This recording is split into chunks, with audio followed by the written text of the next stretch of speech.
प्यारे बच्चों, class 12th का समाजशास्त्र का एग्जाम आज होना है। उसके लिए जैक में पूछे गए प्रश्न को बता रहा हूँ। ये जैक का एग्जाम में 2024 के पहले आया था। सारे ऑब्जेक्टिव क्वेश्चन हैं और सब्जेक्टिव दोनों हैं। इम्पोर्टेंट आपके लिए हो सकते हैं, एक नज़र जरूर देख लीजिए। तो चलिए फटाफट हम लोग इसको देख लेते हैं। तो पहला क्वेश्चन है आपका, उरांव निवासी है खाली स्थान राज्य के, तो यहाँ हो जाएगा आपका झारखंड। किसने परिभाषा किया जाति एक बंद वर्ग है, तो मजुमदार एवं मदन। कौन सी भारतीय समुदाय की सर्वप्रथम विशेषता है, तो अनेकता में एकता। नगरीय समुदाय की कौन सी विशेषता है, इनमें सभी। कौन सी समस्या जनजातीय जीवन से संबंधित नहीं है, तो छुआछूत। ग्रामीण समाज की कौन सी विशेषता है, कृषि व्यवसाय। संस्कृतिकरण की अवधारणा की देन है M.N. श्रीनिवास। लैंगिक विषमता का किन्हें सामाजिक सूचक कहा जाएगा, तो घरेलू हिंसा। भारत में सांप्रदायिकतावाद का मुख्य कारण क्या है, राजनीतिक स्वार्थ। परियोजना कार्य के कौन से चरण हैं, तो इनमें सभी हो जाएगा। सरहुल किस राज्य का प्रसिद्ध पर्व है, तो झारखंड। दिल्ली में सिखों के विरुद्ध दंगा किस वर्ष हुआ था, 1984। निम्न में से किसे प्रजातंत्र का चौथा स्तंभ कहा जाता है, जनसंचार। निम्न में से आदिवासी आबादी सर्वाधिक किस राज्य में है, छत्तीसगढ़। जाति व्यवस्था एक बंद व्यवस्था है। सामाजिक परिवर्तन में महत्वपूर्ण भूमिका निभाते हैं, तो इनमें सभी हो जाएगा। किस किसने का समुदाय सामान्य जीवन का एक क्षेत्र है, तो मैकाइवर एवं पेज ने। श्रम विभाजन का सिद्धांत किसने दिया, कार्ल मार्क्स। असहयोग आंदोलन किसने प्रारंभ किया, महात्मा गांधी। आत्म का दर्पणवाद की अवधारणा किसने दी, तो C.H. कुले। समाजशास्त्र के जनक कौन है, तो A. काम्ट। युवा संगठन पाया जाता है जनजातीय समाज में। कौन सी परिस्थिति जनसंख्या वृद्धि के लिए उत्तरदायी है, तो यहाँ होगा शैक्षणिक स्तर। संयुक्त परिवार व्यवस्था पाई जाती है, तो ग्रामीण समाज में। संयुक्त परिवार की कौन सी विशेषता है, इनमें सभी। समांतीकरण किस प्रक्रिया को कहा जाएगा, नकारात्मक प्रक्रिया को। क्षेत्रवाद समस्या का मुख्य कारण क्या है, तो भाषाई भिन्नताएं। प्रजातंत्र की कौन सी विशेषताएं हैं, तो इनमें सभी। औद्योगिकरण के परिणाम स्वरूप नगरों में किस तरह का प्रदूषण उत्पन्न होता है, इनमें सभी। भारतीय संसद दो सदनों में विभाजित है। प्रथम सदन को लोकसभा कहा जाता है और द्वितीय सदन का नाम है राज्यसभा। पर संस्कृति ग्रहण का संबंध है संस्कृति से। बलवंत राय मेहता समिति की अनुशंसा किससे संबंधित है, तो पंचायती राज से। निम्न में साप्ताहिक बाजार कौन है, तो जो सप्ताह में एक बार लगता है। नातेदारी के कितने प्रकार हैं, दो। हरित क्रांति का उत्प्रेरक कौन है, तो नए किस्म के बीज। संथाल विद्रोह का नेतृत्व किसने किया था, सिद्धू कान्हू। मंडल आयोग की स्थापना किस वर्ष में हुई थी, 1979। भारतीय शहरों में मोहल्लों के बसने का आधार निम्नलिखित में से क्या है, तो पेशा। जाति का आधार है जन्म। और लास्ट क्वेश्चन ऑब्जेक्टिव, समाजशास्त्र में परियोजना कार्य का उद्देश्य है, तो इनमें सभी। यहाँ से अति लघु उत्तरीय प्रश्न आपका शुरू होता है वस्तुनिष्ठ का। हरित क्रांति क्या है, तो हरित क्रांति का तात्पर्य उच्च उपज देने वाले किस्म के बीजों HYV सीड्स, कीटनाशकों और बेहतर प्रबंध तकनीकों के उपयोग से फसल उत्पादन में वृद्धि से है।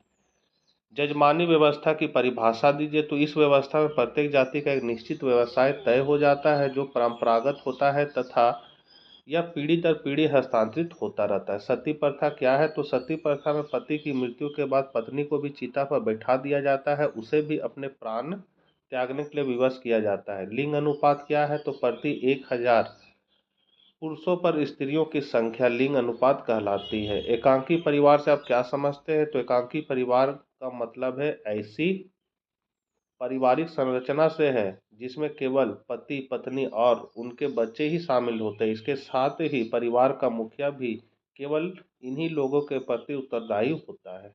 जनसंख्या नीति क्या है, तो जनसंख्या नीति के माध्यम से जनसंख्या का नियोजन किया जाता है। भारत में जनसंख्या नीति के शुरुआत स्वतंत्रता के बाद से हो गया था, लेकिन जनसंख्या को कोई समस्या नहीं मानने के कारण इस नीति पर अधिक ध्यान नहीं दिया गया। तीसरी पंचवर्षीय योजना के समय जनसंख्या में तेजी से बढ़ने के कारण इस ओर अधिक ध्यान दिया गया। चौथी योजना में तो इस नीति को सबसे ज्यादा प्राथमिकता दी गई। पांचवी योजना में आपातकाल के समय 16 अप्रैल 1976 को राष्ट्रीय जनसंख्या नीति की घोषणा की गई। समुदाय की एक परिभाषा दे तो एच मजूमदार के अनुसार समुदाय किसी निश्चित भू क्षेत्र क्षेत्र की सीमा कुछ भी हो पर रहने वाले व्यक्तियों के समूह हैं जो समान जीवन व्यतीत करते हैं। यहाँ से आपका लघु उत्तरीय प्रश्न है, जाति एवं वर्ग में अंतर स्पष्ट करें। तो पहला है, जाति व्यवस्था जन्म पर आधारित है, वर्ग में नहीं। जाति मतलब जाति व्यवस्था जन्म पर आधारित है, वर्ग में नहीं। तो जाति प्रणाली एक बंद वर्ग है, यहाँ जहाँ वर्ग प्रणाली एक मुक्त वर्ग। जाति में जन्म से सामाजिक स्तर निर्धारित होता है, परंतु वर्ग प्रणाली में एक व्यक्ति अपनी योग्यता, कार्यक्षमता, संपत्ति आदि के आधार पर किसी भी समय ऊपर नीचे हो सकता है। जाति व्यवस्था में विवाह, खान पान, मेल मिलाप पर अधिक प्रतिबंध है, वर्ग में नहीं। जाति के सदस्यों का वैवाहिक संबंध अपनी ही जाति में होता है। यदि कोई व्यक्ति इसका उल्लंघन करता है तो वह जाति से बहिष्कृत समझा जाता है। इस प्रकार खान पान तथा मेल मिलाप में भी कई प्रतिबंध होते हैं, परंतु वर्ग वर्ग में ये प्रतिबंध उतने कठोर नहीं है जितने जाति प्रथा के अंतर्गत। तीसरा है, जाति व्यवस्था में पेशा परंपरागत है, वर्ग में नहीं। तो जाति प्रथा में लोगों के पेशे निर्धारित होते हैं। आज भी गांव में विशेषता नीची जाति के लोग अपने परंपरागत पेशे ही करते हैं, लेकिन किसी वर्ग में एक ही पेशे के लोग हो यह आवश्यक नहीं है। अगला क्वेश्चन है, जाति बहुत स्थिर है, वर्ग नहीं। तो जन्म पर आधारित रहने के फलस्वरूप जाति प्रथा बहुत अंशों से अधिक स्थिर होती है। एक बार जो जिस जाति में जन्म लेता है जीवन भर उसका सदस्य बना रहता है। इसके विपरीत वर्ग व्यवस्था के सभी आधार अस्थिर होते हैं, जैसे धन, पूंजी, धर्म, शिक्षा, पेशा आदि। जाति बंद व्यवस्था है, वर्ग नहीं। हम अपनी इच्छा अनुसार जाति बदल नहीं सकते। जाति के नियमों को तोड़ने पर उसे जाति से निकाल दिया जाता है। एक जाति से दूसरी जाति में जाना संभव नहीं होता है, परंतु वर्ग व्यवस्था के अंतर्गत एक व्यक्ति अपनी शिक्षा, संपत्ति, अपने पेशे आदि में परिवर्तन होने के फलस्वरूप उच्च वर्ग से निम्न वर्ग आ जा सकता है। इस तरह जाति एक बंद व्यवस्था है और वर्ग एक खुली व्यवस्था। फिर है, जाति एक सांस्कृतिक संस्था है, वर्ग नहीं। जाति संगठन का आधार धार्मिक तथा सांस्कृतिक विश्वास है। इसी कारण जाति के सदस्यों पर परंपराओं, रूढ़ियों और प्रथाओं का प्रभाव अधिक होता है, परंतु वर्ग के सदस्यों पर वैज्ञानिक एवं औद्योगिक आविष्कारों का प्रभाव अधिक पड़ता है। वर्ग में पूर्वतः व्यक्ति के वर्तमान जीवन को महत्व दिया जाता है। नौवां है, समाजशास्त्र के छात्र के रूप में हमारा सहभाग क्या है।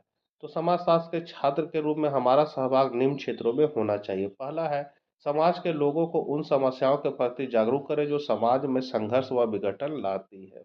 समाज की परिस्थितियों पर सोच विचार कर वैज्ञानिक व तर्कपूर्ण ढंग से निर्णय लें। अधिक से अधिक लोगों को सांस्कृतिक व नैतिक मूल्यों से परिचित कराएं। भौतिकवादी संस्कृति के अंधाधुकरण से बचे तथा लोगों को भी इस ओर जागरूक करें। अगला है, समाज भारत में समाज सुधार आंदोलनों के किन्हीं दो प्रभावों को स्पष्ट करें। तो पहला है, राजा राम मोहन राय द्वारा ब्रह्म समाज की स्थापना 20 अगस्त 1828 को मानव विवेक, वेद एवं उपनिषदों के ज्ञानात्मक पक्ष को आधार बनाकर तथा एकेश्वरवाद की उपासना, मूर्ति पूजा का विरोध, पुरोहितवाद का विरोध, अवतारवाद का खंडन आदि उद्देश्यों की प्राप्ति के लिए की गई। इसे ही आगे चलकर ब्रह्म समाज के नाम से जाना गया। राजा राम मोहन राय के प्रयासों द्वारा ही governor general Lord William Bentinck ने वर्ष 1829 में अधिनियम 17 पारित कर सती प्रथा पर रोक लगाई। दूसरा है, महात्मा ज्योतिबा फुले महाराष्ट्र में अछूतोद्धार व महिला शिक्षा का कार्य आरंभ करने वाले पहले व्यक्तियों में से एक थे। दलितों तथा वंचित वर्गों को न्याय दिलाने के लिए 24 सितंबर 1873 को इन्होंने सत्य शोधक समाज की स्थापना की। ज्योतिबा फुले ने ब्राह्मण पुरोहित के बिना ही विवाह संस्कार आरंभ कराए तथा मुंबई उच्च न्यायालय द्वारा इसे मान्यता दिलाई। महाराष्ट्र में अस्पृश्यता, महिला शिक्षा तथा सामाजिक समानता के लिए संघर्ष करने वाले ज्योतिबा फुले अग्रणी सामाजिक कार्यकर्ता थे। अगला है पितृसत्ता की विशेषताओं को स्पष्ट करिए। तो अंग्रेजी में यह शब्द दो यूनानी शब्दों पैटर और आर्को को मिलाकर बना है। पैटर का मतलब होता है पिता और आर्क का मतलब होता है शासन, यानी कि पिता का शासन। पितृसत्तात्मक व्यवस्था की विशेषता निम्नलिखित है। पहला है पितृसत्ता एक सामाजिक प्रणाली प्रणाली है। दूसरा, यह एक पारिवारिक प्रणाली है जिसमें पुरुष की भूमिकाएं स्त्रियों की भूमिकाओं से ऊपर होती है। फिर है पितृसत्तात्मक व्यवस्था में समाज, अर्थव्यवस्था, राज्य व्यवस्था, धर्म इत्यादि में पुरुष का ही वर्चस्व होता है। फिर है पितृसत्तात्मक व्यवस्था में पुरुष समस्त गतिविधियों का केंद्र बिंदु होता है, अर्थात परिवार के समस्त क्रियाएं उसी के चारों ओर घूमती है। पितृसत्तात्मक व्यवस्था में समस्त महत्वपूर्ण नीतिगत निर्णय पुरुषों के द्वारा ही लिए जाते हैं। इस प्रकार की व्यवस्था में आर्थिक मुद्दों पर पुरुषों का अधिकार होता है। 12 है क्षेत्रवाद एक समस्या है कैसे। तो क्षेत्रीयता एक क्षेत्र विशेष में निवास करने वाले लोगों के क्षेत्र के प्रति वह विशेष लगा हुआ अपनेपन की भावना है जिसे कुछ समान आदर्श, व्यवहार, विचार तथा विश्वास के रूप में अभिव्यक्त किया जाता है। यह स्थानीय देशभक्ति तथा क्षेत्रीय श्रेष्ठता की भावना को बल देती है, जिसके कारण कई बार राजनीतिक पृथक्करण की मांग की जा रही है। अगला है श्रमिक आंदोलन का अर्थ क्या है। तो श्रमिक संघों के माध्यम से एकजुट कार्रवाई द्वारा श्रमिकों की ओर से उनकी आर्थिक और सामाजिक स्थिति में सुधार के लिए एक संगठित प्रयास। दूसरा पॉइंट है संगठित श्रम के कारण को आगे बढ़ाने के लिए श्रमिक संघों की गतिविधियां। 14 है वैश्वीकरण की विशेषताओं को लिखे। तो वैश्वीकरण की प्रमुख विशेषताएं निम्नानुसार है। पहला, वैश्वीकरण मूल रूप से विश्व के अन्य देशों के साथ आर्थिक, सामाजिक, सांस्कृतिक और राजनीतिक अंतःक्रिया और समन्वय से संबंधित प्रक्रिया है। दूसरा, वैश्वीकरण आर्थिक संबंधों की पूंजीवादी व्यवस्था को महत्व देता है। तीसरा, यह आर्थिक संवर्धन से संबंधित प्रक्रिया है। चौथा है वैश्वीकरण की प्रक्रिया में बाजार द्वारा अर्थव्यवस्था नियंत्रित की जाती है। वैश्वीकरण आर्थिक असमानता को उत्पन्न करता है। यह एक प्रक्रिया है जो व्यक्तिगत स्वायत्तता को साकार करने और लोकतांत्रिकरण से संबंधित है। मानव की गरिमा और उसके अधिकारों को सुनिश्चित करने के लोकतांत्रिक प्रक्रिया में नागरिक समाज और अधिक सक्रियता से हिस्सेदारी लेते हैं। वैश्वीकरण की प्रक्रिया ने अंतर्राष्ट्रीय देशांतर के संवर्धन में योगदान दिया है। फिर हालांकि वैश्वीकरण राज्य के व्यक्तिगत कल्याण के प्राथमिक महत्व का ह्रास करता है, तथापि नागरिकों की सुरक्षा के प्रति राज्य के दायित्व को पूरी तरह भुलाया नहीं जा सकता। वैश्वीकरण द्वारा लोगों के सांस्कृतिक ज्ञान में बढ़ोतरी हुई है। वैश्वीकरण लोगों के जीवन स्तर को ऊपर उठाता है। वैश्वीकरण ने स्वयं की उपस्थिति सचेतन तौर पर व्यक्तियों, राष्ट्रों और सांस्कृतिक क्षेत्रों की है। वैश्वीकरण के कारण मध्य वर्ग सबसे अधिक प्रभावित होता है और वैश्वीकरण द्वारा पर्यटन को महत्व मिलता है। यहाँ से आपका दीर्घ उत्तरीय प्रश्न है बच्चों। तो 15 नंबर क्वेश्चन है भारतीय समाज पर पश्चिमीकरण के प्रभावों का उल्लेख करें। तो भारतीय समाज में पश्चिमीकरण के प्रभाव निम्नलिखित हैं। तो पहला है धार्मिक जीवन में परिवर्तन। पश्चिमीकरण के प्रभाव से भारत में 19वीं शताब्दी में एक व्यापक समाज सुधार आरंभ हुआ। पश्चिमी संस्कृति के मानवतावाद और सामाजिक समानता से प्रभावित होकर यहाँ आर्य समाज, ब्रह्म समाज और रामकृष्ण मिशन जैसी सुधार संस्थाओं की स्थापना हुई। पश्चिमी जीवन के अनुसार ही यहाँ भूत प्रेत, शकुन अपशकुन, भाग संबंधी विचारों, बेकार के कर्मकांडों तथा धार्मिक विश्वासों पर आधारित अस्पृश्यता, सती प्रथा, बाल विवाह, देवदासी प्रथा जैसी कुरीतियों का विरोध बढ़ने लगा। मानव सेवा को ईश्वर की सच्ची सेवा के रूप में देखे जाने लगा। दूसरा है जाति व्यवस्था में परिवर्तन। धीरे धीरे हम बढ़ा दे रहे बच्चों। ये जैक का एग्जाम में पूछा हुआ क्वेश्चन है, मतलब एग्जाम का ही क्वेश्चन है, इसलिए इसको आप लोग एक नज़र जरूर देख लीजिए। तीसरा पॉइंट है सांस्कृतिक व्यवहारों में परिवर्तन। चौथा पॉइंट है शिक्षा प्रणाली में परिवर्तन। पांचवा पॉइंट है आपका विवाह संस्था में परिवर्तन। 16 नंबर है भारत में जाति व्यवस्था की विशेषता का वर्णन करें। तो कूले के अनुसार जब एक वर्ग पूर्णतया वंशानुक्रम पर आधारित होता है तब उसे हम जाति कह सकते हैं। इस परिभाषा में जाति को वंशानुक्रम की विशेषता माना गया है। इसकी विशेषता है जाति जन्म पर आधारित होती। पहला विशेषता डिटेल आप लोग देख लीजिए बच्चों। फिर है जाति का अपना परंपरागत व्यवसाय। तीसरा है जाति अस्थाई होती है। फिर है ऊंच नीच की भावना। अगला है मानसिक सुरक्षा प्रदान करना। फिर है विवाह संबंधी प्रतिबंध। समाज का खंडात्मक विभाजन, जिसको फिर 6 भाग में बांटा गया है, और ये 6 पॉइंट को आप लोग देख लीजिए। अगला क्वेश्चन है वर्तमान समय में अनुसूचित जाति की परिस्थिति की विवेचित करें। तो भारत में लगभग 550 जनजातियां हैं। 2011 की जनसंख्या के अनुसार इनकी कुल जनसंख्या करीब 10.43 करोड़ है, जो भारत की कुल जनसंख्या का 8.6% है। अनुसूचित जातियों की परिस्थिति निम्नलिखित है। पहला है कि दुर्गम निवास। दूसरा है अशिक्षा।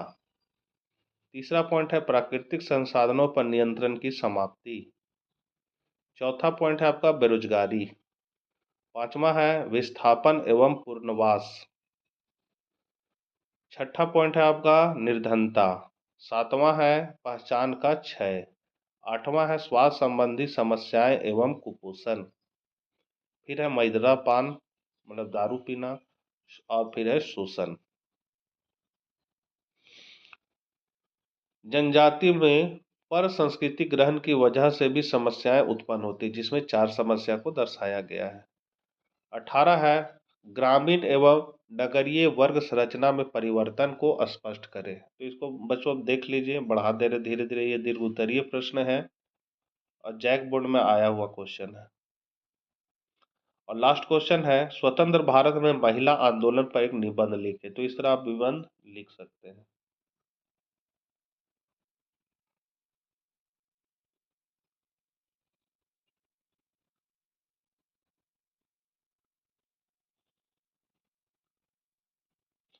आशा करते हैं वीडियो आपके लिए उपयोगी साबित होगा। मिलते हैं नेक्स्ट वीडियो के साथ। जय हिंद, जय भारत।